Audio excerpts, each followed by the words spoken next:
The massive crystal chamber floated in space, spinning slowly around two bright stars.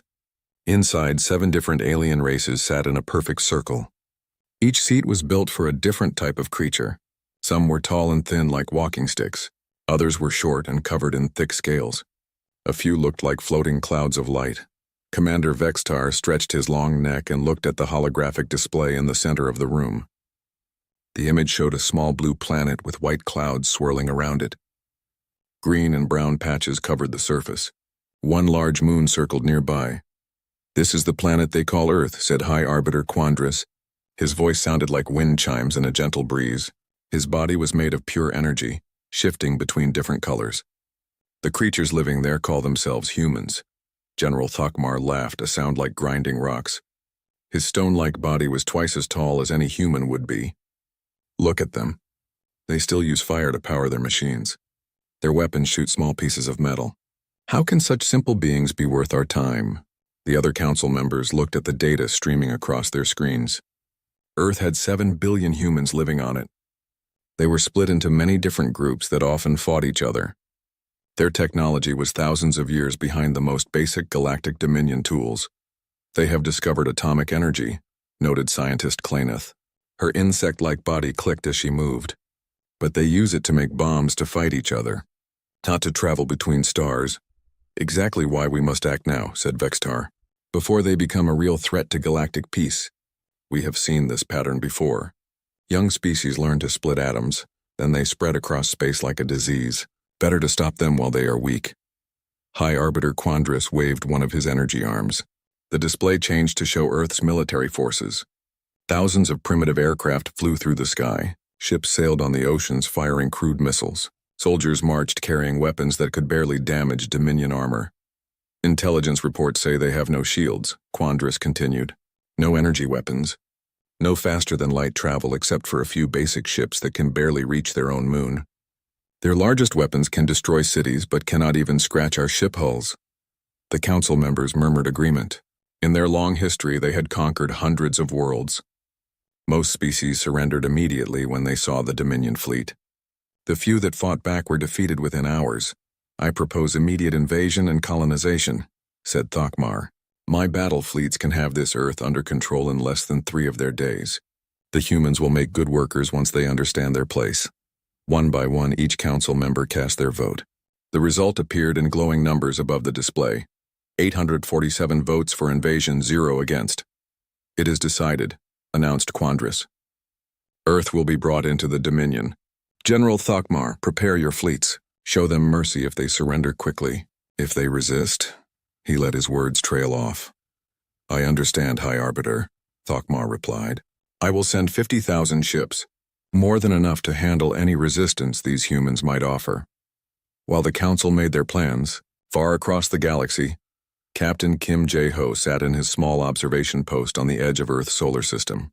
He was part of the Korean Space Force, one of Earth's newest military branches. His job was to watch for asteroids or other space dangers that might threaten Earth. For the past 3 days, his instruments had been picking up strange signals. They came from beyond the outer planets, from the deep darkness between stars. The signals were not natural. Something was out there, something that used technology. Jae-ho called his commanding officer on Earth. "Admiral Lee Dong-wook, sir, I am detecting artificial signals from outside our solar system. The patterns are too complex to be natural phenomena." Admiral Lee was in his office in Seoul, looking over reports from around the world. Earth's military had been preparing for the possibility of alien contact for decades. Most people thought it was impossible, but a few leaders took it seriously. "Send me all the data you have," Lee ordered. "I will contact Dr. Park So-young at the Xenobiology Institute. If these signals are from aliens, she will know what to do." Dr. Park worked in a small laboratory filled with computers and radio telescopes. She had spent her whole career studying the possibility of alien life. When the data from Captain Jae-ho arrived, she knew immediately that Earth was no longer alone. The signals were mathematical patterns mixed with what looked like star charts. Whoever sent them knew about physics and astronomy. More importantly, the signals were getting stronger. Whatever was sending them was getting closer to Earth. Park called an emergency meeting with Earth's top scientists and military leaders. Representatives from every country gathered in a secure conference room beneath the United Nations building in New York. The signals are definitely from an intelligent source, Park explained to the assembled group. Based on the increasing signal strength, I estimate they will reach our solar system within 72 hours. General Miller from the United States asked, "Are they trying to communicate with us?" "I do not think so," Park replied. "These signals look more like military communications. They are coordinating movement of multiple objects through space. I believe we are about to be visited by an alien military force." The room fell silent.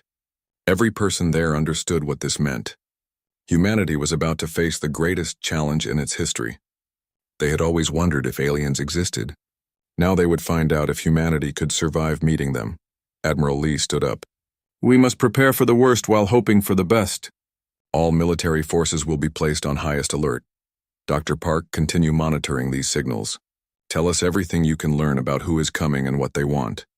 As the meeting ended, Captain J-Ho sent another urgent message from his outpost. "Sir, I am now detecting multiple large objects entering the outer edge of our solar system.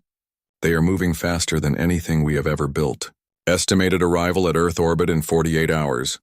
The vote had been cast. The Galactic Dominion's war fleet was coming to Earth, confident in their easy victory. They expected humans to surrender without a fight, like so many species before them. But they did not understand humans. They did not know that humans had been fighting wars for thousands of years. They did not know that humans never surrendered easily, especially when fighting for their home world. The greatest battle in galactic history was about to begin. The alien fleet appeared near Mars like a dark cloud blocking out the stars. 50,000 ships of every size and shape moved in perfect formation. The smallest vessels were twice as large as Earth's biggest battleships. The command ships were massive cities floating through space. Captain Kim Jae-ho watched his instruments go crazy as the alien fleet approached. His small squadron of 12 ships looked like toys compared to the alien armada, but his orders were clear: protect Earth at any cost. "All ships, this is Captain Jae-ho," he spoke into his radio. "We knew this day might come. Today we find out what humans are really made of." The other 11 ship captains responded one by one. Captain Oh Seung-hwan commanded a fast attack ship filled with missiles. Captain Song Mi-young led a heavy cruiser with the biggest guns Earth could build. The rest of the squadron was made up of smaller patrol ships, each carrying a crew of 20 to 30 people. "Incoming. Transmission from the alien fleet," reported Lieutenant Park Jun-ho from the communications station. The main screen flickered and showed the face of Fleet Admiral Mordak. He looked like a giant lizard with golden scales and 4 arms. His voice was deep and threatening. "I am Fleet Admiral Mordak of the Galactic Dominion. Your primitive world has been chosen for immediate colonization. Surrender now and your deaths will be quick. Resist, and we will make your species suffer before we destroy you." Captain Jae-ho stood up and faced the screen. "I am Captain Kim Jae-ho of the United Earth Defense Force. You have entered sovereign Earth space without permission. Leave immediately or face the consequences." Mordak stared at the human for a moment, then began laughing. The sound was like a roaring engine. "You dare threaten me? Your 12 tiny ships against my 50,000? Your species must be even more stupid than our report suggested." "Maybe we are stupid," Jae-ho replied calmly, "but we are also stubborn. Last warning, leave our space or we will make you leave." Mordak's laughter stopped. "Destroy them. Let the people of Earth see what happens to those who defy the Dominion." The alien fleet moved forward. Energy weapons began charging with a sound like thunder. The Dominion ships were built for overwhelming displays of power. Their strategy was always the same: show massive force, demand surrender, then occupy the defeated world. But Captain Jae-ho had studied every piece of alien technology that Dr. Park So-young had analyzed. Earth scientists had worked day and night to find weaknesses in alien ship designs. They discovered that Dominion shields operated on specific frequency patterns.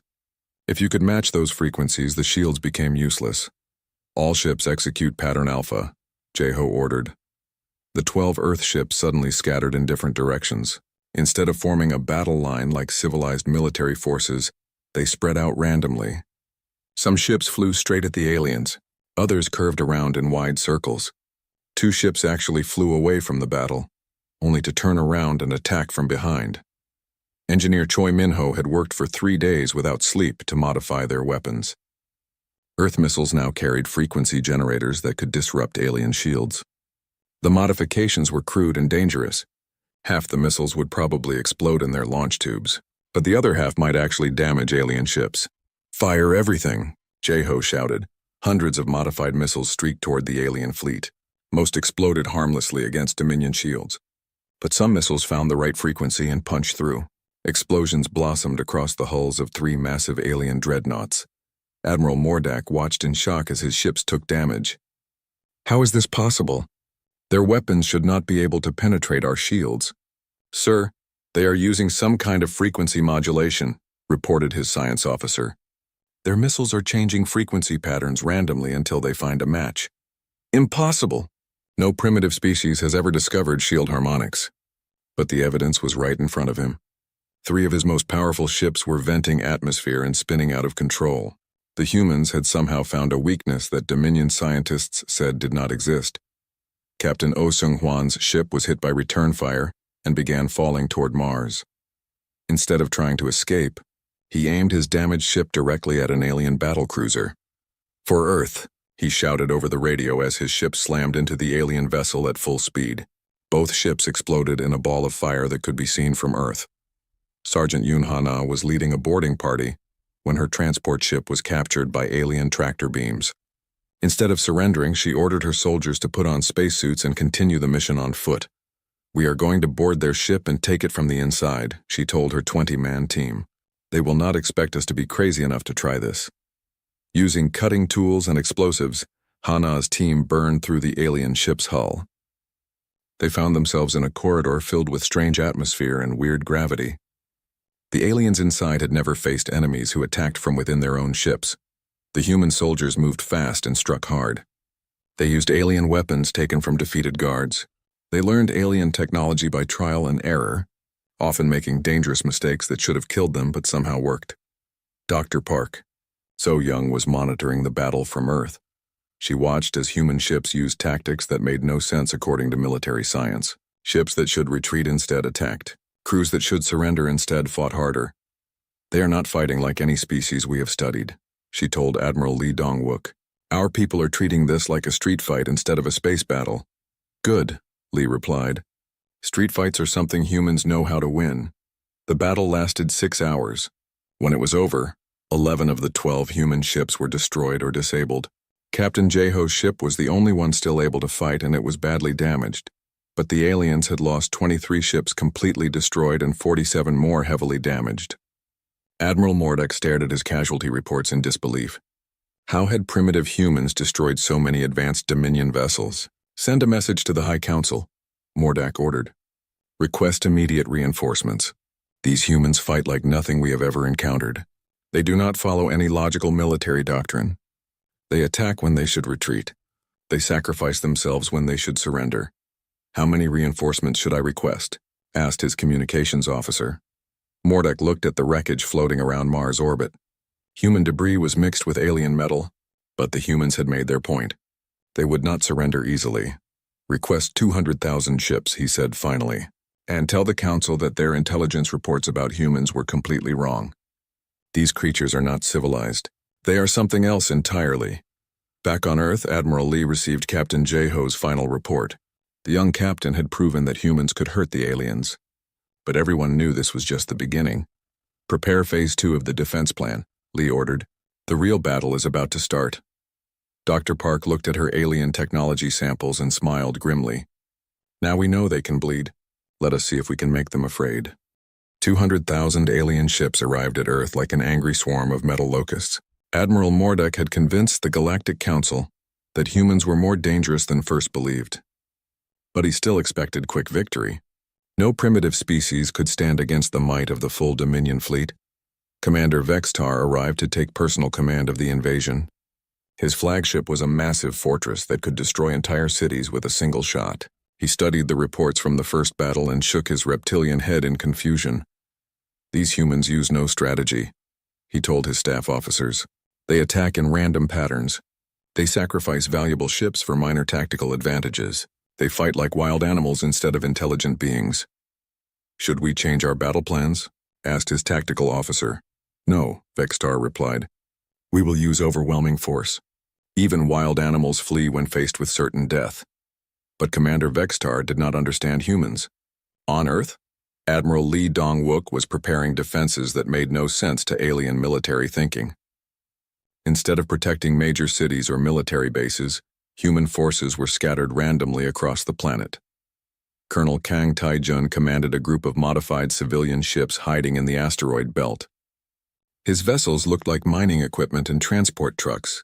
The aliens would never suspect that garbage haulers and ice miners could be turned into warships.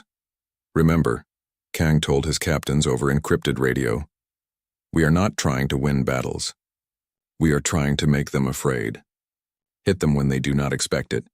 Run away before they can fight back. Make them wonder where the next attack will come from. Dr. Nam. Ye Jin worked in a secret laboratory beneath the mountains of Korea. She had been studying alien biology from the tissue samples recovered after the first battle.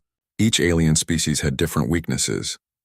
The reptilian hegemony could not handle certain chemical compounds. The Silicon Confederacy was vulnerable to specific sound frequencies. I am not making weapons, she explained to her research team. I am making nightmares tailored to each species. Her biological weapons were designed to cause fear rather than death. Aliens would survive her attacks, but they would remember the terror for the rest of their lives. Fear spreads faster than any disease. Captain Oh Seung-hwan had survived his ship collision during the first battle. Now he commanded a new type of vessel built specifically for suicide attacks. The ship looked normal from outside, but inside it was mostly explosives with just enough life support to keep the crew alive during their final mission. We are not throwing our lives away, he told his volunteer crew. We are investing our lives to save our world. Every alien ship we destroy saves 1,000 human lives. The second battle began when the alien fleet moved into Earth orbit. They expected to see massive defense stations and organized military formations. Instead, they found nothing. Earth's orbital space seemed empty except for a few communication satellites. Where are their defenses? Vextar asked his sensor operators. We detect no major military installations in orbit, sir. Their main fleet appears to be hiding behind their moon. Cowards, Vextar sneered. Begin bombardment of their major population centers. Once they see their cities burning, they will surrender quickly. But when the alien bombardment beams fired toward Earth, something unexpected happened. The weapons hit invisible shields that flickered into existence for just a few seconds. The shields were not strong enough to stop the alien weapons completely, but they scattered the energy beams harmlessly into space. What was that? Vextar demanded. Unknown technology, sir. The shields appeared to be projected from multiple small sources rather than large generators. We cannot locate the source points. What the aliens did not know was that Earth had learned to build tiny shield generators that could be hidden anywhere. Every building, every vehicle, every ship had one. When alien weapons fired, thousands of small shields activated simultaneously, creating a protective web around the entire planet. Colonel Kang chose that moment to launch his first attack. His disguised civilian ships suddenly appeared throughout the alien formation. Garbage trucks launched swarms of guided missiles. Ice miners fired mining lasers that had been modified into cutting beams. Transport ships released clouds of metal fragments that tore through alien hulls like bullets. The attack lasted only 10 minutes before Kang's ships scattered and disappeared. But they left behind 18 destroyed alien vessels and dozens more damaged. How did civilian ships penetrate our formation without being detected? Vextar roared. Sir, our sensors are calibrated to ignore non-military vessels. Those ships registered as harmless civilian craft until they opened fire. Dr. Nam's biological weapons arrived next. Tiny pods launched from hidden positions on asteroids and space debris. The pods looked like space junk, so the aliens ignored them. When the pods reached alien ships, they released clouds of specially designed microorganisms. The creatures did not kill the aliens, but they caused horrible hallucinations and panic attacks. Reptilian soldiers saw their own scales falling off. Silicon beings felt their crystal bodies cracking and dissolving. Ethereal entities experienced the terror of becoming solid and trapped in matter. Within hours, 20,000 alien crew members were unable to perform their duties. They cowered in their quarters, afraid to touch anything or trust their own senses. Sir, our medical officers report mass psychological breakdown among the crew, reported Vextar's chief medical officer. The symptoms appear to be caused by some form of biological warfare agent. Impossible, Vextar insisted. Humans do not have the technology for interspecies biological weapons. But the evidence was undeniable. Human scientists had somehow created weapons that attacked the mind rather than the body. It was a form of warfare that no civilized species had ever considered. The worst surprise came when Captain O launched his suicide ships. The aliens expected kamikazes to fly straight at their targets. Instead, O's ships pretended to be damaged vessels drifting helplessly through space. When alien rescue ships tried to capture the disabled human vessels, O's crews waited until the aliens brought them inside their own ships. Then they detonated their massive explosive charges from within the alien hulls. 5 of the largest alien command ships were destroyed from the inside. Thousands of alien crew members died when their own ships exploded around them. Commander Vextar watched his mighty fleet being picked apart by tactics that violated every principle of civilized warfare. These humans did not fight like soldiers. They fought like cornered animals with nothing left to lose. "Send a message to the High Council," he ordered with a trembling voice. "Request immediate withdrawal of all non-essential personnel. These humans are not a primitive species. They are something far more dangerous." "What should I tell the Council they are?" asked his communications officer. Vextar looked at the report streaming across his screens. Human attacks were becoming more frequent and more creative. His own soldiers were starting to panic every time they saw unidentified objects in space. "Tell them the humans are insane," he said finally. "They fight wars the way we fight nightmares, and I'm beginning to think they might actually win." On Earth, Admiral Lee read the latest battle reports with grim satisfaction. The aliens were learning that humans did not play by anyone else's rules. The real war was just beginning. Luna Base was humanity's oldest permanent settlement beyond Earth. For 50 years, humans had lived and worked on the moon, mining rare metals and conducting scientific research. When the alien invasion began, the base seemed like an obvious target. Commander Vextar ordered his fleet to capture Luna Base intact. The facility would make an excellent forward command post for the final assault on Earth. His intelligence officers reported that 10,000 humans lived and worked in the underground complex. Finally, an easy victory, Vextar told his staff. "We will demonstrate Dominion power by conquering their moon base. When Earth sees their lunar colony fall, they will understand that resistance is hopeless." But Admiral Lee Dong-wook had other plans for Luna Base. For 3 months, human engineers had been secretly converting the mining facility into the largest explosive device ever built. Every tunnel was packed with nuclear charges. Every storage area held chemical bombs. The entire base had become one massive trap waiting to spring. Dr. Park, so young, monitored alien communications from her hidden laboratory on Earth. "They are moving 30,000 ships into position around Luna Base," she reported. "Exactly as we predicted." Colonel Bae Hyun-soo commanded the Luna Base Defense Force. His orders were simple: make the aliens think they were winning right up until the moment of detonation. The 1,000 human soldiers on Luna knew they would not survive the mission. They had volunteered anyway. "Today we make history," Bae told his troops. "The aliens think they are capturing a prize. Instead, they are walking into the biggest trap humans have ever set." The alien assault began at dawn Earth time. Massive ships surrounded the moon and began landing troops on the surface. Vextar watched from his flagship as his soldiers advanced toward the base entrances. Human defenders fought desperately to protect each tunnel and corridor. They used every weapon they had, fighting for every meter of ground. To alien observers, it looked like humans were making their final stand to protect their most important base. Lieutenant Colonel Jin Woo-shik led the fake defense of the main command center. His soldiers retreated slowly through the base, always staying just ahead of the advancing aliens. Every few hundred meters, they would make a stand and fight fiercely before falling back again. "Sir, the humans are retreating to their deepest levels," reported the alien ground commander. "They appear to be making a final stand around their main computer core." Vextar smiled with satisfaction. "Excellent. Once we control their computers, we will have access to all their military secrets. Continue the assault." What the aliens did not know was that every human computer on Luna had been wiped clean months ago. The valuable data they were fighting to capture was actually a collection of human music, poetry, and comedy shows. Dr. Park had thought it would be funny for aliens to die trying to steal entertainment files.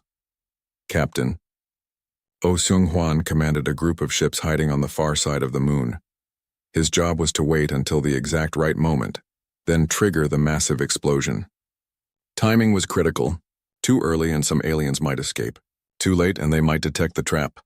All ships report ready, Oh told Admiral Lee over secure communication. Alien fleet is in position.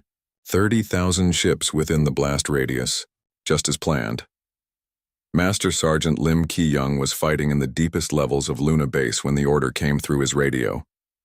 All personnel, immediate evacuation. Operation Wildfire commences in 60 seconds. But there was nowhere to evacuate to. The humans on Luna Base had known from the beginning that this was a one-way mission. They had 60 seconds to make peace with their decision. It has been an honor serving with you all, Lim told his soldiers over the radio. See you on the other side. The explosion began deep in Luna's core and spread outward at the speed of light. Nuclear charges detonated in perfect sequence, turning the entire moon into a massive bomb. The explosion was so bright it could be seen clearly from Earth during daytime. 30,000 alien ships vanished in the nuclear fire. The electromagnetic pulse from the explosion disabled another 50,000 vessels throughout the solar system.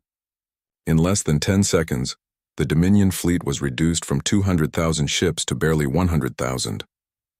Commander Vextar's flagship was far enough away to survive, but the blast wave threw his massive ship spinning through space like a toy. When his systems came back online, he stared in horror at the sensor readings. Report, he demanded.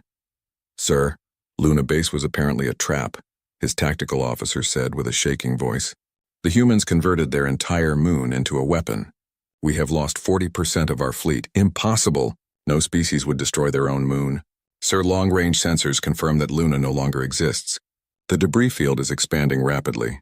The humans sacrificed their oldest space colony to destroy our ships.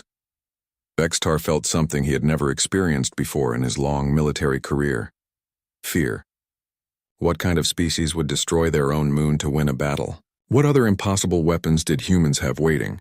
On Earth, Admiral Lee watched the explosion through his telescopes. The loss of Luna Base was a terrible price to pay, but it had accomplished its goal. The alien fleet was crippled, and more importantly, they were now afraid. Phase 3 begins now, Lee ordered. All strike teams execute Operation Wildfire. Target their home worlds. Dr. Park smiled grimly as she activated humanity's most secret weapons. For months, human agents had been infiltrating alien territory using captured Dominion ships. Small teams of humans were now positioned near every major alien world in the galaxy. Captain Song Mi-young commanded one of these deep strike teams. Her modified alien vessel had traveled thousands of light years to reach the ethereal collective's home system. The journey had taken 3 months, but now she was in position to strike at the heart of alien civilization. Remember, she told her crew of 50 volunteers, we are not trying to conquer their world. We are trying to teach them that attacking Earth was the biggest mistake they ever made.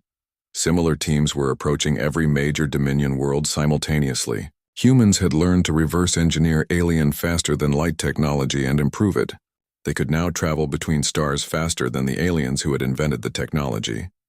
Commander Bae Hyun-soo led the assault on the Silicon Confederacy's crystal worlds.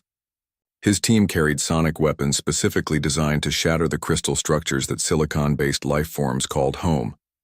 The weapons would not kill the aliens, but they would destroy everything the silicon beings considered beautiful and sacred. Back in the solar system, the surviving alien fleet was in complete chaos. Ships fled in random directions. Commanders issued contradictory orders. Some vessels tried to continue the attack on Earth while others prepared to retreat to safe distance. Sir, we are receiving surrender requests from 17 different ship commanders, reported Vexitar's communications officer. They are requesting permission to withdraw from the combat zone. Vextar wanted to grant those requests. Every instinct told him to flee while he still could. But he knew the High Council would execute him if he returned home defeated by a primitive species. Denied, he said finally. All ships will continue the assault. We will not be defeated by humans. But deep down, Vextar knew the truth. They were not fighting humans anymore. They were fighting something much more dangerous. A species that had turned warfare into an art form based on sacrifice and madness. The real battle was just beginning. The war changed forever when human strike teams reached alien homeworlds.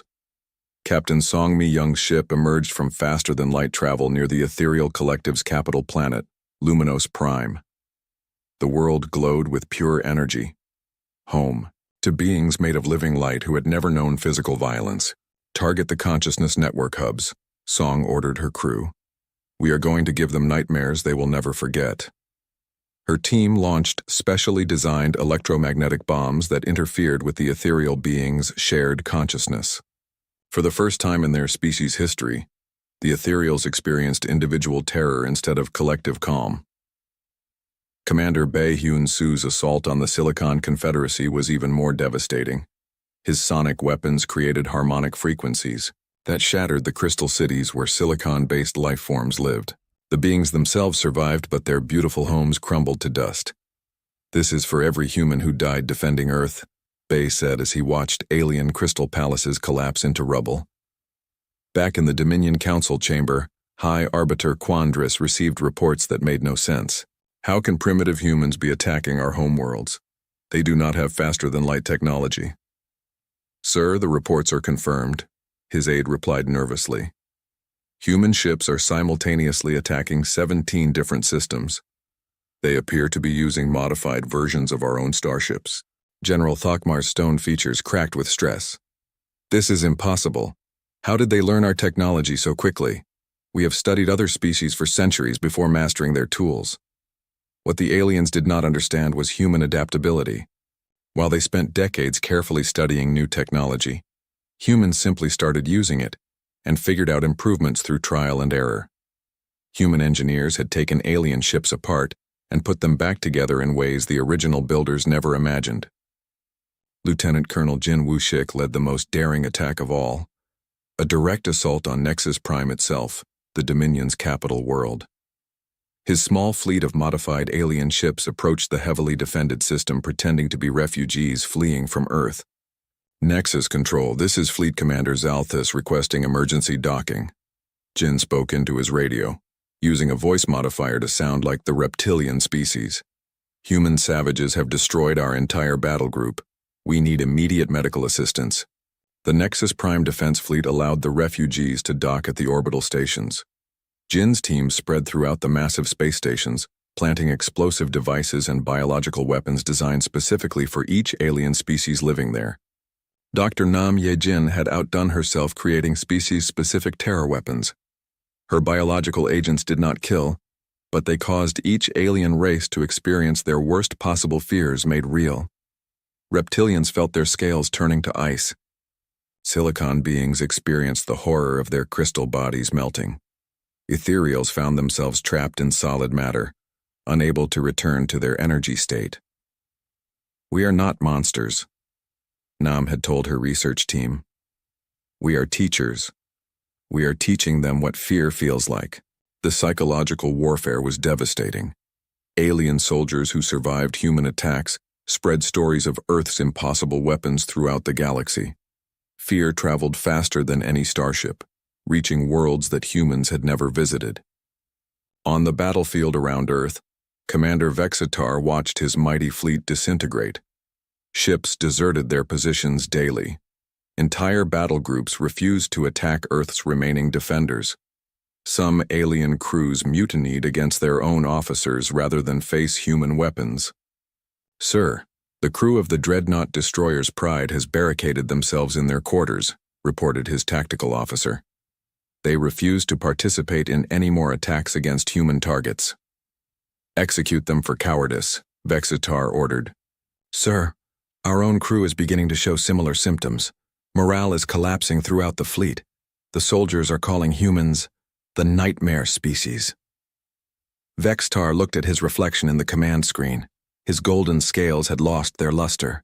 His forearms trembled when he tried to give orders. He was beginning to understand that humans were not just winning battles. They were winning the war by destroying alien confidence in their own superiority. Captain Kim Jae-ho, promoted to admiral after his heroic defense in the first battle, now commanded Earth's counteroffensive. His fleet consisted entirely of captured alien ships modified with human innovations. The vessels looked familiar to alien forces, but they fought with human tactics. All ships, remember the plan. Jeho broadcast to his captains. "We are not trying to destroy their fleet. We are trying to make them destroy themselves." Human ships attacked alien formations using psychological warfare techniques. They would strike quickly, then retreat while broadcasting recordings of alien soldiers screaming in terror. They used holographic projectors to make their small fleet look much larger than it really was. Most effective of all, they released captured alien prisoners who told stories of human brutality.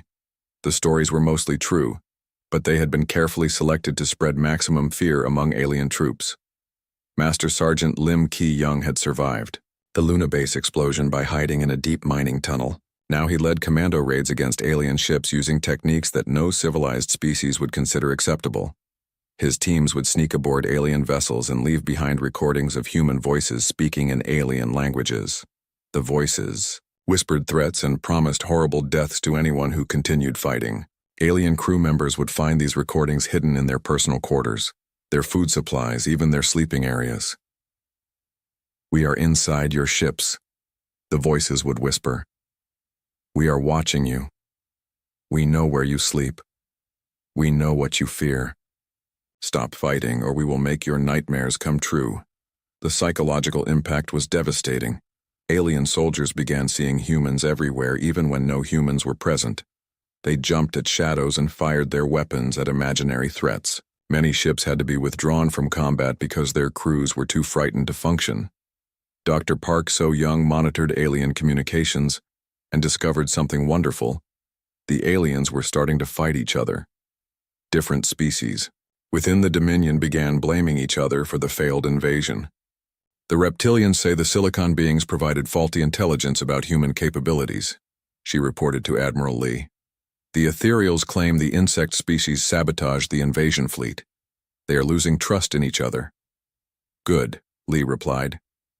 "A divided enemy is a defeated enemy." The final blow came when human strike teams simultaneously broadcast a message to every alien homeworld in the galaxy. The message was simple but terrifying. "We are humans. You voted to invade our world and kill our people.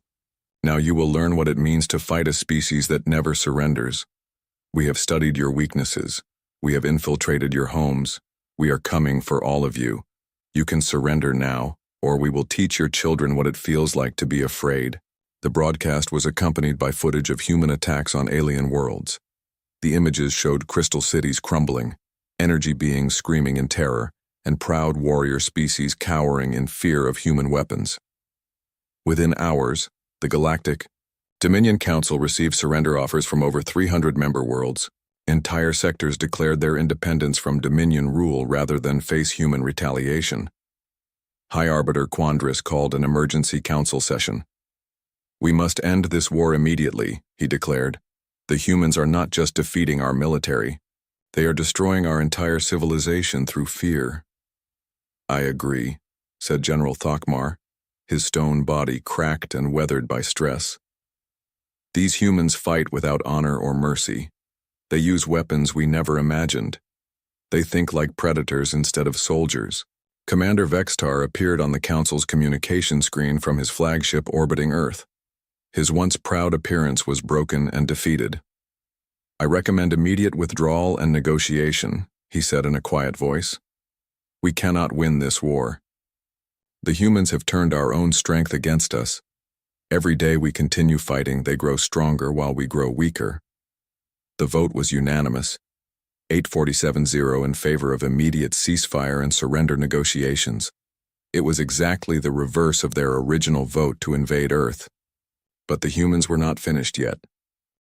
Commander Jathik stood on the bridge of the Eternal Vigil, his three eyes scanning the holographic displays that floated before him.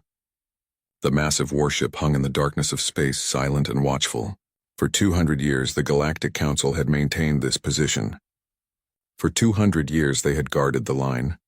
The line was not visible to the naked eye. It was simply a boundary in space, marked by satellites and monitoring stations. Beyond that invisible wall lay the Sol system, home to a species called humanity. The Council had put them there, locked them away from the rest of the galaxy. Some called it protection, others called it a prison. Jathik called it necessary. "All stations report normal activity, Commander," said his second officer, a young Vrelnati female named Shiral. Her scales reflected the blue light from the displays. The quarantine zone remains secure. Jathik nodded slowly. His people, the Vrelnati, were patient by nature. They could wait for centuries if needed. But even patience had limits. The humans had been behind the line for so long now. Sometimes he wondered if they ever thought about breaking free. 200 years ago, a council survey vessel had entered the Sol system. It was a routine mission, or so they thought. The ship carried scientists and diplomats, all eager to meet a new species. What they found was not what they expected. The humans attacked without warning. They used primitive weapons, chemical rockets, and nuclear warheads. The survey ship barely escaped. Half the crew died. The survivors brought back horror stories of a violent, aggressive species that shot first and never asked questions. The council debated for months. Some wanted to destroy humanity before they could become a threat. Others argued for patience and understanding. In the end, they chose containment. They built the line and told humanity to stay behind it. Any ship that crossed would be destroyed. That was 200 years ago. Since then, silence. The humans never tried to contact the council. They never attempted to cross the line. It was as if they had accepted their fate. "Commander," Kielm called from the science station. The insect-like Trithnari clicked his mandibles nervously. "I'm detecting unusual readings from inside the quarantine zone." Jathik moved to the science station, his heavy footsteps echoing in the quiet bridge. "What kind of readings?" "Energy signatures. Multiple sources. They're moving toward the line." Kielm's antennae twitched. "Sir, these signatures are stronger than anything we've detected from humanity before." A cold feeling spread through Jathik's body. "How many sources?" "Counting now. At least 100, no more. Still counting." Kelm looked up, his compound eyes reflecting genuine fear. "Commander, there are hundreds of ships approaching the line." The bridge fell silent. Every crew member turned to stare at the main display. Jathik felt his heart beating faster. This was it. After 200 years, the humans were making their move. "Sound alert status," Jathik ordered. "Notify Council Fleet Command. Activate all defense platforms." Red lights began flashing throughout the ship. Across the entire fleet, thousands of vessels received the same message.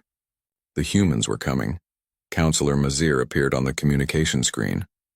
The elderly Fashir looked tired, his gray skin sagging with age. "Commander Jathik, I just received your alert. Is this confirmed?" "Yes, Counselor. Human vessels are approaching the line in force. We count at least 300 ships, possibly more." Mazir closed all four of his eyes. "This is what I feared. This is why we kept them contained. They're too aggressive, too unpredictable." He opened his eyes again. "You have authorization to use necessary force. Do not let them cross the line." The communication ended. Jathik stared at the empty screen for a moment. Use necessary force. That meant war. That meant killing. "Sir, the human ships are still approaching," Shiral reported. "They're not slowing down." "Broadcast on all frequencies," Jathik ordered. "Tell them to stop immediately or we will fire." The communications officer, a Helixian with long, flexible fingers, worked quickly.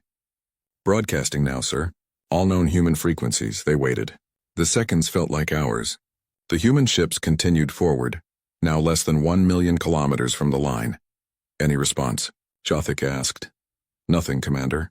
They're ignoring our warnings." Jathik's mind raced. If they crossed the line, he would have to fire. If he fired, thousands would die. But if he let them through, what message would that send? That the Council was weak? That containment meant nothing. "Fleet Formation Delta," he commanded. "All ships, battle positions. Charge weapons." Across the void, the Council fleet moved into position. 2,000 warships, the pride of 12 different species, formed a wall of steel and energy. Their weapons powered up, ready to unleash destruction. The human ships crossed the line. "They've breached the quarantine zone," Shiral shouted. "Commander, what are your orders?" Jathik opened his mouth to give the order to fire. But something stopped him.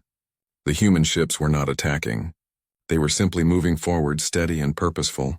There was no aggression in their formation. They looked almost peaceful. "Incoming transmission," the communications officer announced. "It's from the human fleet." "Sir, they're speaking in Galactic Standard." Jathik's blood ran cold. Galactic Standard. That was impossible. Humans had been isolated for 200 years. How could they know the common language of the council? Put it through, a voice filled the bridge. It was human, speaking with careful precision. Council fleet, this is the human vessel Defiance. We are not here to fight. We are here to talk. We know you're out there. We've known for decades. Murmurs spread across the bridge. Kel made a chittering sound of surprise. Shiral's scales changed color, showing her shock. How? Jothik whispered. Then louder. How do you know our language? How did you detect us? The human voice continued calm and steady. 200 years ago you left something behind when your survey ship fled our system. Debris, wreckage, technology, we studied it. We learned from it. We've been listening to your communications ever since. We know about the council. We know about the species that make it up. We know about your laws, your culture, your wars. Jothik felt dizzy. The humans had been watching them. Learning. All this time the council thought they were in control, thought they were the ones doing the observing. But the humans had turned the tables. You have no right to cross the line, Jothik said, trying to sound authoritative. Return to your system immediately. There was a pause. Then laughter. A human laugh, strange and alien to Vrelnathi ears. Commander, we spent 200 years in a cage. We're done asking for permission. We're claiming our right to the stars. Stand aside or don't, but we're not going back. More ships appeared on the sensors. Not hundreds, thousands. They had been hiding using some kind of camouflage technology the council couldn't detect. Kelm stared at his instruments in disbelief. Commander, I'm reading over 3,000 human vessels now. Where do they all come from? Jothik didn't answer. He was watching the main display, watching the human fleet spread out before him like a vast net. They had played the council perfectly. They had appeared weak, isolated, contained. But all along they had been building, growing, preparing. The Defiance transmitted again. We request formal parley with council leadership. We have much to discuss. The galaxy is bigger than you know, and the threats are greater than you imagine. You need us, council fleet. You just don't know it yet. Jothik looked around his bridge. Every face showed the same expression. Fear, wonder, confusion. The careful order of 200 years had shattered in moments. Send the message to council headquarters. Jothik said quietly. Tell them humanity has entered the line. Tell them everything has changed. The council response came within hours. Do not engage unless attacked. Attempt all first contact protocols. Stall until reinforcements arrive. Jothik read the orders 3 times. Stall. As if the humans were some minor problem that could be managed with procedure and patience. But looking at the thousands of ships on his display, he knew better. This was not a problem. This was a revolution. Begin first contact protocols, he ordered. Sequence Alpha 1. The council had developed these protocols over thousands of years. They were designed to communicate with any intelligent species, no matter how different. Mathematics was universal. Patterns were universal. Surely the humans would understand. The communications officer sent out the first sequence. Prime numbers. 1, 2, 3, 5, 7, 11, simple, clear. A message that said, we are intelligent beings who wish to communicate. The human response came immediately. They sent back the next 20 prime numbers in perfect order, then added a message. We learned your protocols from your databases. Do you have anything new to say? Kelm made a nervous clicking sound. They hacked our databases? When? How? That debris from 200 years ago, Jothik said bitterly. They must have recovered computer systems. Probably spent decades breaking our encryption. He felt a grudging respect for the humans. They were clever. Dangerously clever. Try Protocol Beta 3, he ordered. Universal friendship greeting. The communications officer transmitted complex geometric patterns and color sequences that had been proven to create positive emotional responses in over 50 known species. The council had refined these greetings over millennia. The humans responded with a simple message. Pretty pictures. Now can we talk like adults? Several crew members made sounds of shock. Shiral's scales flushed orange with embarrassment. The humans were mocking them. Counselor Mazir appeared on the screen again, this time with other council members visible behind him. Commander, we're watching your transmissions. The humans are being deliberately provocative. Show them the consequences of crossing the line. Fire warning shots. Jothik hesitated. Counselor, with respect, I don't think warning shots will... That's an order, Commander. Jothik gestured to his weapons officer. Target empty space ahead of the human formation. Plasma cannons only fire. Blue bolts of superheated plasma shot across the void. Each shot contained enough energy to vaporize a small moon. They streaked toward the human ships calculated to pass just ahead of their formation. But the shots never made it past the human fleet. Point defense systems, small and precise, intercepted every single plasma bolt. The shots exploded harmlessly in space, creating brief flowers of light that faded quickly. They stopped our warning shots, the weapons officer said, his voice shaking. Sir, those systems are incredibly precise.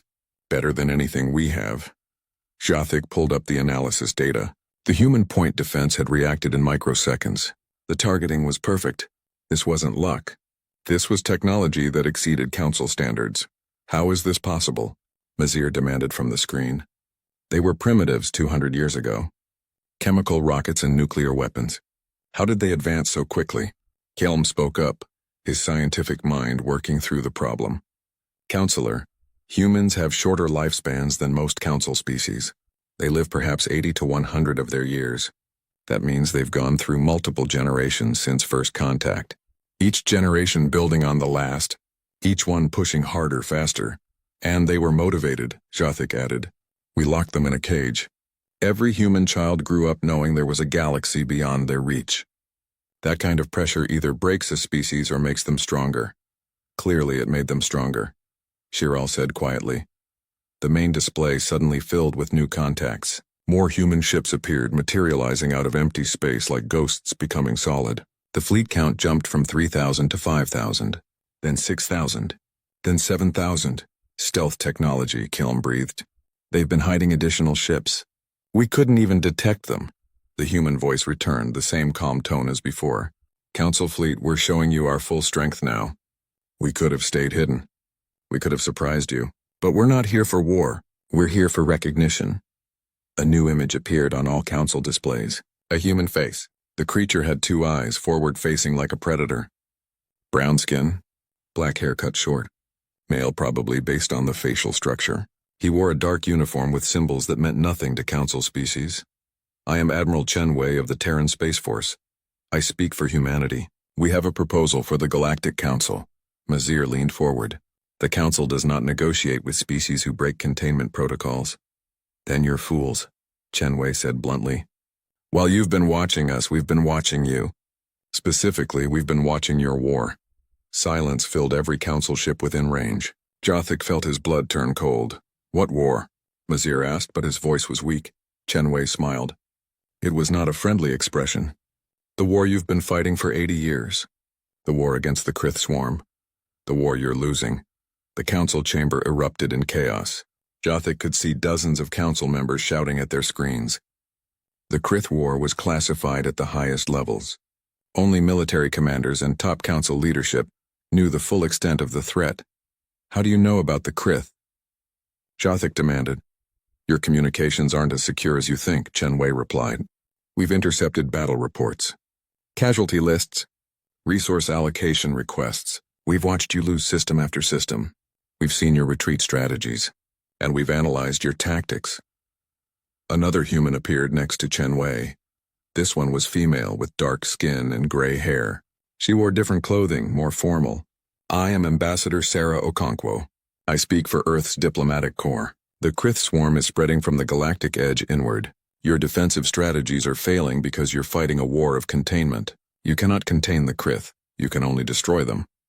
And you think you can do better? Mazir asked scornfully. We know we can, Okonkwo said, because we've been preparing. For 50 years, humanity has been running simulations. We've studied every Krith battle. We've analyzed their tactics, their biology, their technology. We know their weaknesses. Chen Wei touched a control. New displays appeared showing battle scenarios. Human ships engaged Krith vessels in dozens of different situations. The tactics were aggressive, brutal, and effective. You fight defensively, Chen Wei explained. You protect your worlds and wait for the Krith to attack. Then you respond. By then it's too late. You're always reacting, never acting. He highlighted a human strategy. We would fight offensively. We would take the battle to the Krith. We would board their ships, destroy their command nodes, disrupt their hive communications. We would make them afraid. The Council does not approve of such aggressive warfare, Mazir said stiffly. Then the Council will die, Chen Wei said simply. The Krith don't care about your approval. They don't negotiate. They don't surrender. They consume and they expand. The only language they understand is force. Okonkwo stepped forward. We're offering you a choice, Council. Grant humanity full membership. Give us access to your technology, your intelligence, your resources. In return, we'll help you fight the Krith. We'll show you how to win. And if we refuse? Mazir asked. Chen Wei's smile returned, cold and hard. Then we'll go fight the Krith ourselves. We'll prove our worth by saving the worlds you can't. And when we've pushed the Krith back, when we've done what you couldn't do in 80 years, we'll return. And then we'll have this conversation again. But by then you won't be negotiating from strength. You'll be begging for our help. Jathik watched the council members on his screen. They were angry, frightened, and desperate all at once. The humans had backed them into a corner. Accept them as equals or be humiliated by watching them succeed where the council had failed. This is blackmail, Mazir said. This is reality, Okonkwo replied gently. We're not your enemies, Council. We could have been. We had every reason to hate you after 200 years of imprisonment. But we learned something during those years. We learned patience. We learned to think long-term. And we learned that the galaxy is too dangerous for any species to face alone. Chen Wei nodded. We need each other. You need our tactics and our willingness to take risks. We need your knowledge and your resources. Together we can stop the Krith. Divided we all fail. The transmission ended. The human ships held their position, waiting. Jathik looked at his crew. Every face showed the same confusion he felt. The humans had come with overwhelming force, but they were asking for partnership. They had demonstrated superiority, but they were offering cooperation. It didn't match any profile the Council had developed. They're not what we expected, Kelm said softly. No, Jathik agreed. They're worse or better. I can't decide which. On his screen, Mazir was arguing with other council members. Jathik couldn't hear the conversation, but he could see the result. The council was divided. Some saw opportunity, others saw only threat. But looking at the 7,000 human ships that hung before him, Jathik knew one thing with certainty. Everything had changed. The galaxy would never be the same. The neutral station hung at the edge of the line like a pearl in darkness. It had been built centuries ago for exactly this purpose, negotiations between species that didn't trust each other. The station was automated, protected by powerful shields, and designed to self-destruct if anyone tried to take control by force. Jathik had never actually been to the station before. In 200 years of guarding the line, there had been no need. Now he walked its corridors with careful steps flanked by 2 guards. They were heading to the central meeting chamber where history would be made or broken. The chamber was circular, with seats arranged in a ring. No position was superior to another. No species sat above the rest. It was designed for equality, though Jathik suspected that design would be tested today. Council members were already present. Mazir sat with other senior counselors representing 12 different species. They wore their finest formal clothing, colors, and styles from a dozen worlds. They looked impressive and important. Then the humans arrived and everything changed.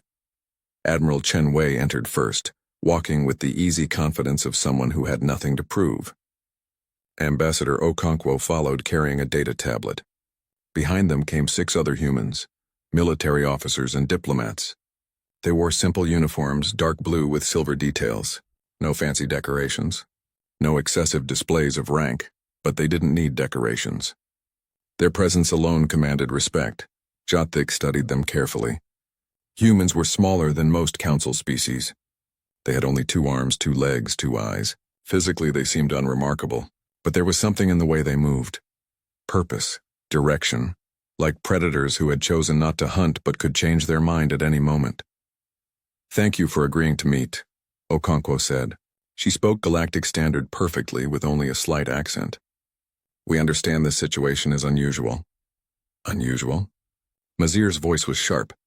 You broke a 200-year quarantine. You invaded council space with military force. You threaten us with ultimatums. This goes far beyond unusual. Chen Wei smiled slightly. We prefer to think of it as making a dramatic entrance. Several council members made sounds of outrage. Kelm, sitting near Jothic, clicked nervously. But Jothic found himself almost amused. The humans had a strange sense of humor about serious matters. Let's be clear about the situation, Okonkwo said, her tone becoming more formal. Humanity has been imprisoned for 2 centuries because of one violent encounter. An encounter that happened when we were barely beginning to explore our own solar system. We've changed since then. We've grown, but you never gave us a chance to prove it. You proved your nature, Mazir replied. Violence is what you understand. Violence is what everyone understands, Chen Wei said coldly. The difference is we're honest about it.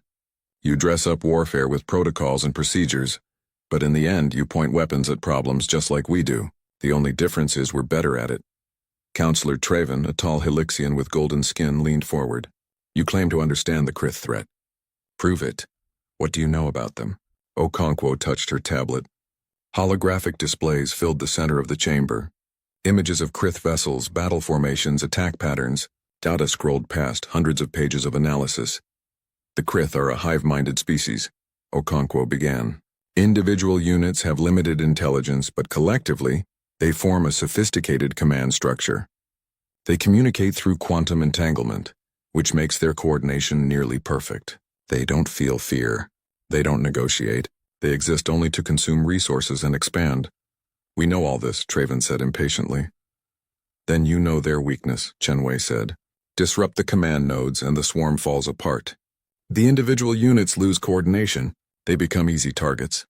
We've tried attacking command nodes, Jothic said. They're too well protected. We lose dozens of ships trying to break through their defenses. Because you attack from outside, Chen Wei replied.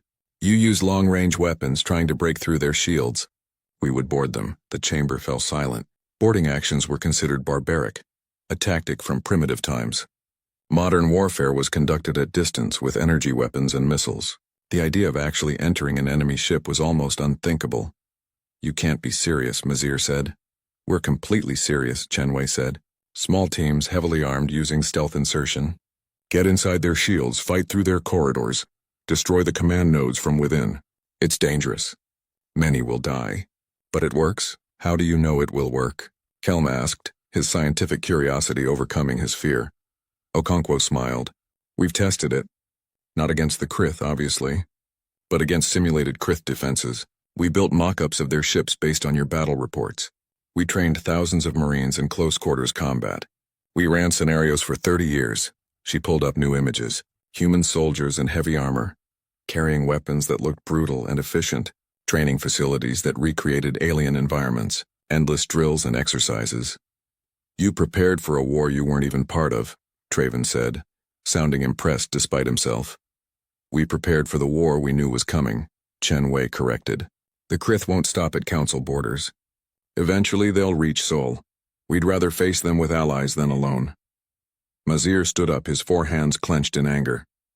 This is what I warned the council about. This is why we kept humanity contained. You're too aggressive, too militaristic. You think only of war and violence. No, Okonkwo said firmly. We think of survival. There's a difference. We don't want war, Council. We want peace. But we're willing to fight for it. She stepped closer to Mazir, meeting his eyes without fear. You want to know the real reason you kept us behind the line?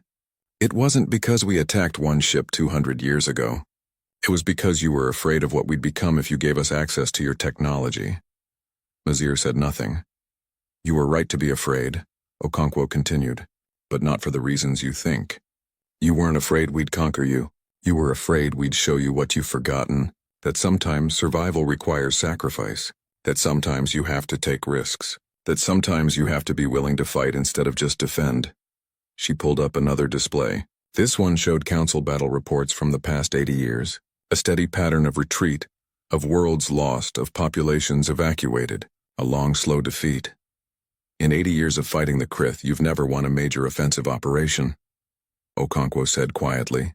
You've saved lives through evacuation.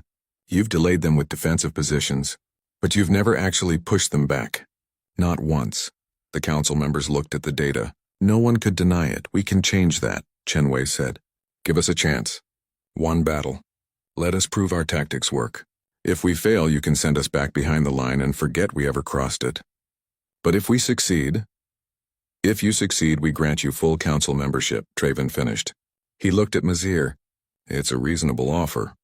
It's a trap, Mazir said. They'll prove themselves in one battle, join the council, and then gradually take control. They'll remake us in their image. Or, Jothik said, speaking for the first time in the meeting, they'll help us survive. And isn't that worth the risk? Mazir turned to glare at him. Commander, you're supposed to support the council's position. I do support the council, Jothik said calmly. I support keeping the council alive. The humans are offering us a weapon we desperately need. Their tactics may be brutal, but they may also be effective. Can we afford to refuse? The other council members began talking among themselves. Arguments filled the chamber. Some agreed with Mazir, seeing only danger in accepting humans. Others saw opportunity, a chance to finally turn the tide against the Krith. Okonkwo waited patiently while they debated. Shenwei stood with his arms crossed, watching everything with those predator eyes. The other humans remained silent, letting their leaders speak for them. Finally, Traven raised his hand for silence.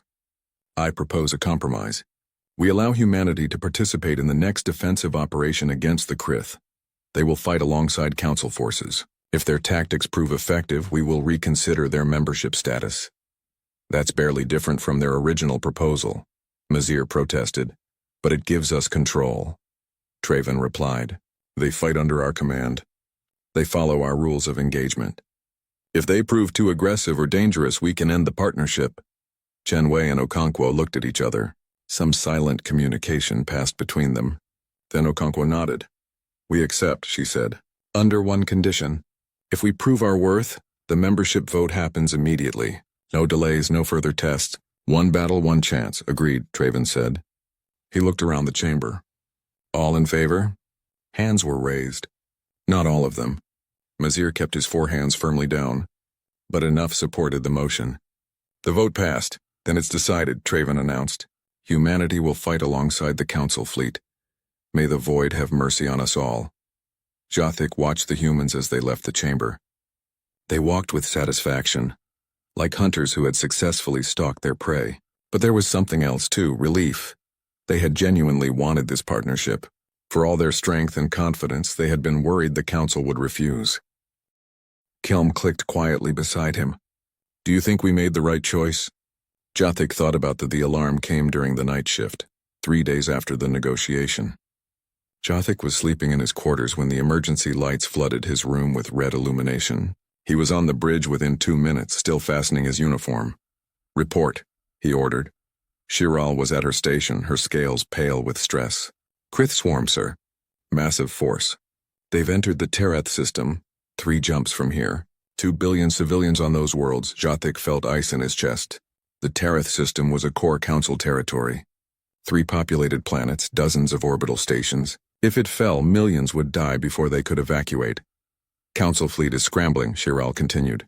Every available ship is being called to defend Terath, including us. And including the human fleet. Status of human forces? Already moving, sir. They began acceleration the moment the alarm sounded. They'll reach Terath before we do. Jothik pulled up the tactical display. The Krith force was enormous. At least 500 vessels, maybe more. The council could bring perhaps 400 ships to the defense. Not good odds, but they'd faced worse. The Eternal Vigil jumped to hyperspace along with the rest of the fleet. The journey would take 6 hours. 6 hours to prepare, 6 hours to wonder if they would live or die. On the bridge, no one spoke. They had all fought the Krith before. They knew what was coming. When they emerged from hyperspace at Terath, the battle had already begun. The humans hadn't waited. The display showed chaos. Krith vessels swarmed around the 3 planets like insects around rotting fruit. Their ships were organic-looking things, grown rather than built. They moved in perfect coordination, never colliding. Never confused. The hive mind controlled them all, and fighting through that swarm were the human ships. Jothik had expected the humans to fight from range, using their advanced weapons to pick off Krith vessels. Instead, they fought like madmen. Human ships dove straight into the thickest Krith formations, firing at point-blank range. They rammed Krith vessels when their weapons overheated. They used the destroyed wrecks of enemy ships as shields while they reloaded. They're going to get themselves killed, Kelm whispered. But they weren't dying, at least not fast enough to matter. For every human ship destroyed, they took down 4 or 5 Krith vessels. The exchange rate was brutal but effective. Council Fleet, this is Admiral Chen Wei. The transmission came through. Good timing. We've been keeping them busy, but there's too many. We need your heavy firepower on the command ships. Jothik pulled up the tactical analysis. The humans had identified the Krith command vessels. There were 3 of them.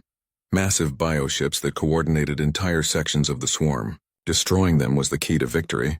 It always had been, but they were too well protected, surrounded by hundreds of smaller Krith ships. Admiral Chen, those vessels are behind defensive screens we can't penetrate, Jothik replied. We'll get you through, Chen Wei said. Follow our lead. And Commander? This is going to get rough. Tell your crew to hold on.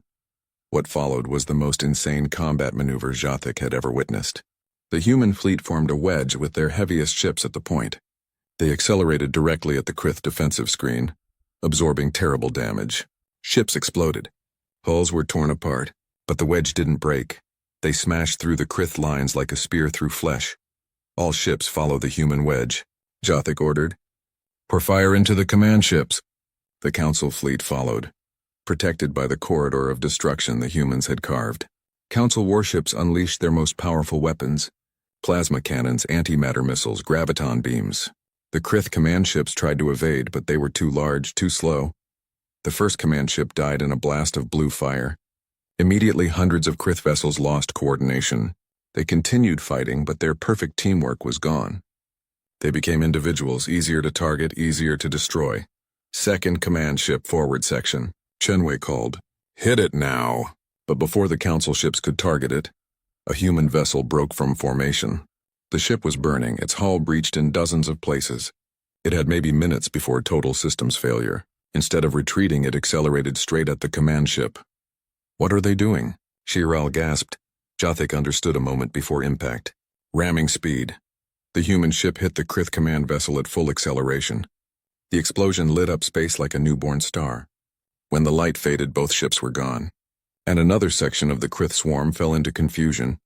Did they just sacrifice themselves? Kelm asked in horror. They saved thousands of lives, Jothik said quietly. Focus fire on the third command ship. But the humans weren't done with their insane tactics. Dozens of small craft launched from the human fleet. They were tiny things, barely visible on sensors. They flew straight at the remaining command ship, dodging defensive fire with impossible agility. What are those? Shiral asked. Boarding craft, Kelm said, staring at his sensors. They're actually going to board the command ship. The small craft attached themselves to the Krith vessel like parasites. Explosive charges blew holes in the organic hull. Human soldiers poured inside, hundreds of them, carrying weapons and moving with purpose. On the tactical display, Jothik could see the damage reports from inside the Krith ship.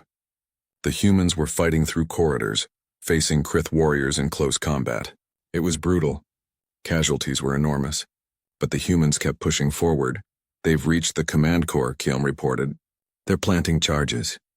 All ships pull back from the command vessel, Jothik ordered. Give them room. The Council fleet retreated. The Krith swarmed around the command ship, trying to protect it. But it was too late. The explosions came from inside. The command ship tore itself apart from within. The hull ruptured in a dozen places. Atmosphere vented into space. The massive vessel began to spin out of control, dying, and with it died the coordination of the entire Krith swarm. The remaining vessels lost all cohesion. They became a mob, dangerous but disorganized. The Council fleet and human ships cut through them with methodical efficiency. 2 hours later, it was over. The Krith were destroyed or retreating. Terath was saved, but the cost had been terrible. Jothik looked at the casualty reports and felt sick. The human fleet had entered the battle with 2,000 ships. Now they had less than 1,200. 40% losses. By Council standards, that was a disaster. A defeat even if they'd won the battle. But the humans saw it differently. Terath saved, Chen Wei transmitted. His voice was tired but satisfied. 2 billion civilians safe. 3 Krith command ships destroyed. I'd call that a victory. Jothik watched the human fleet regroup. The surviving ships were battered, scarred, leaking atmosphere and fluids. But they maintained formation. They remained ready to fight. Admiral Chen, Jothik said slowly, your losses were catastrophic. You lost nearly half your fleet. There was a pause. Then Chen Wei replied, his voice soft but firm. Commander, we lost ships. But we saved lives. Human lives. Council lives. Lives we've never even met. Species we barely know. That's not a loss. That's what we came here to do. Jatik closed his eyes. He thought about Council warfare, where preserving ships and minimizing casualties was the primary goal. Where retreating to save forces was considered wisdom. The humans had abandoned that entire philosophy. They threw themselves into danger not because they didn't value their lives, but because they valued other lives more. The boarding teams, Jatik asked. How many survived? Another pause. Longer this time. Out of 600 Marines who boarded the command ship, 32 made it out. The rest are gone. 32 out of 600. Jatik felt the weight of that number. Hundreds of humans had walked into certain death to save people they didn't know, and they'd done it without hesitation. On his tactical display, he watched human rescue craft moving through the debris field, searching for survivors. They were pulling Council crew from damaged ships even though their own people were dying.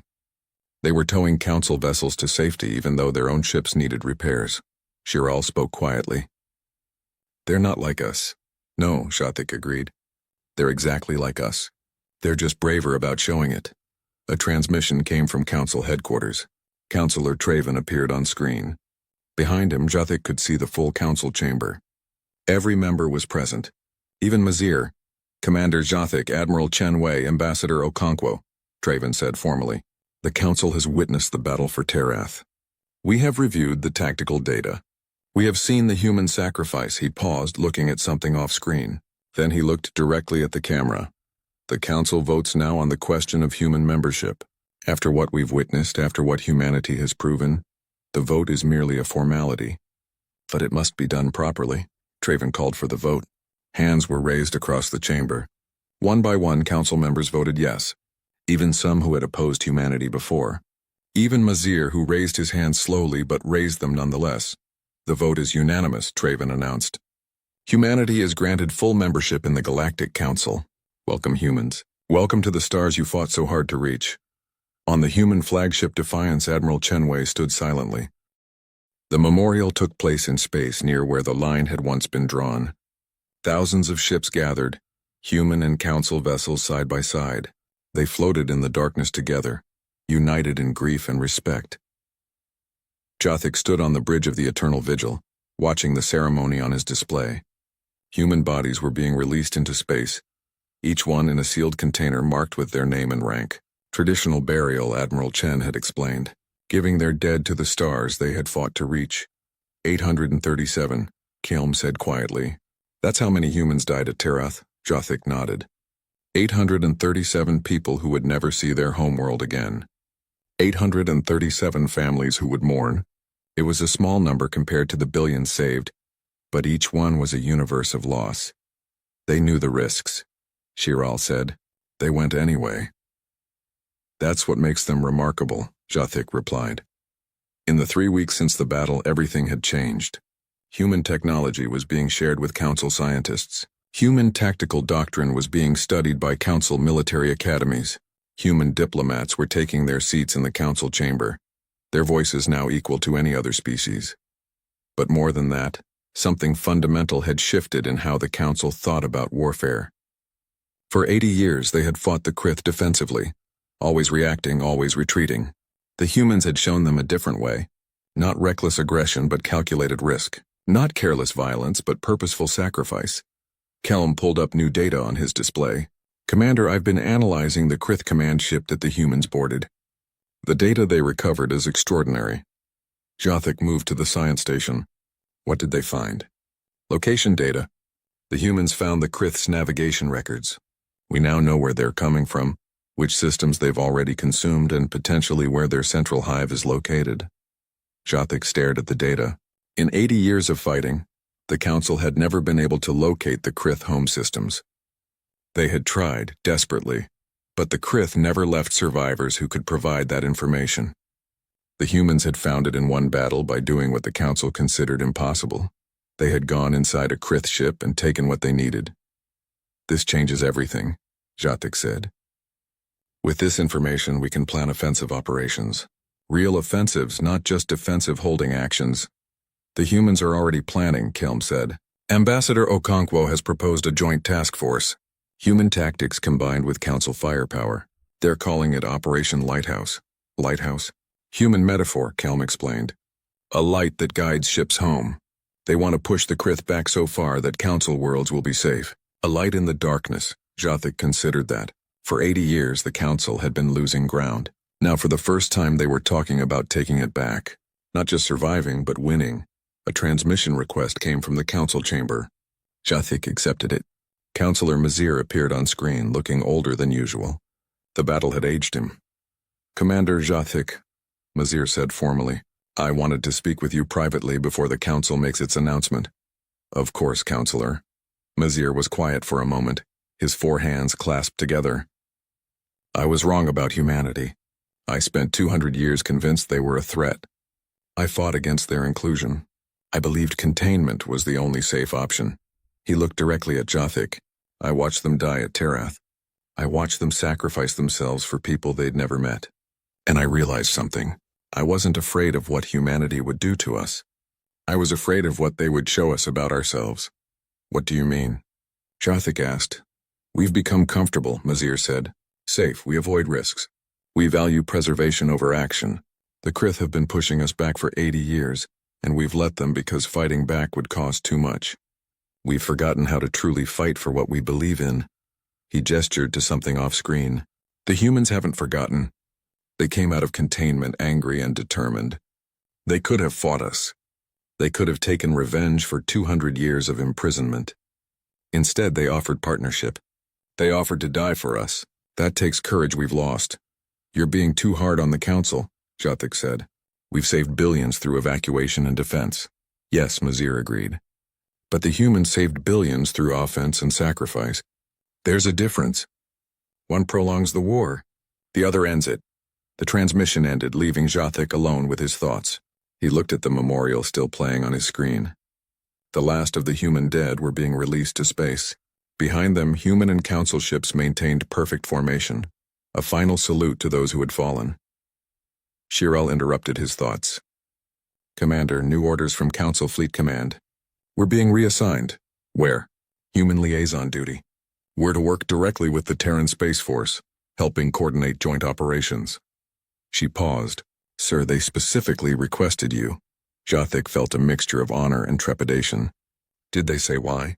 Admiral Chen said, and I quote, Commander Jothik was willing to trust us when trust wasn't easy. That's the kind of officer we need leading this new alliance. Hours later, Jothik found himself on a transport heading to the human flagship Defiance. It was his first time on a human vessel. The corridors were narrower than council ships designed for their smaller frames. The walls were covered with displays showing Earth, a blue and green world that looked surprisingly beautiful. Admiral Chenwei met him in the conference room. The human looked tired but determined. Next to him was Ambassador Okonkwo and several other officers Jothik didn't recognize. Commander Jothik, Chen said, extending his hand in the human greeting. Thank you for agreeing to work with us. Jothik took the hand, trying to match the firm grip. The honor is mine, Admiral. Your people proved themselves at Terath. We proved we're willing to die, Chen said. Now we need to prove we can live. The war against the Krith isn't over. It's just beginning. Okonkwo activated a holographic display. It showed the galaxy, with Krith-controlled systems marked in red. There were too many red marks. But now there were also blue marks showing a proposed offensive route. Operation Lighthouse, she explained. We're not just going to push the Krith back. We're going to destroy their ability to wage war. We've analyzed their supply lines, their breeding systems, their command structure. We know where to hit them. This will be dangerous, one of the human officers said. We'll lose people. Lots of people. But if we succeed, we can end this war in 5 years instead of another 80. Jothik studied the plan. It was aggressive, risky, and completely against Council military doctrine. It was also brilliant. When do we begin? He asked. Chen smiled. 2 months. We need time to repair our fleet, train Council forces in our tactics, and coordinate logistics. But in 2 months we go on the offensive. Over the following weeks, Jothik watched the transformation of the Council military.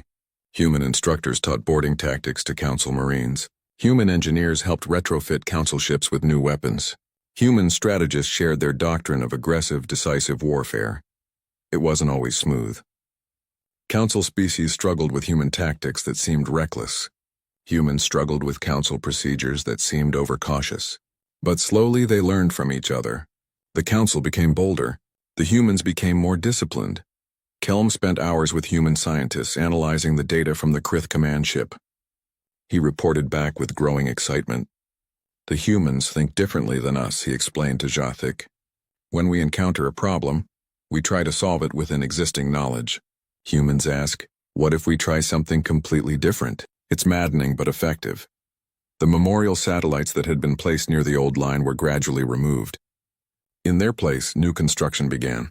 Joint defense stations crewed by both human and Council personnel, training facilities where the two forces could learn together, diplomatic outposts where ideas could be exchanged.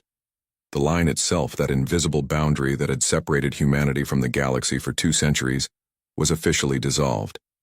In its place, Council cartographers simply marked human space on their maps, integrated with Council territory as if it had always been there.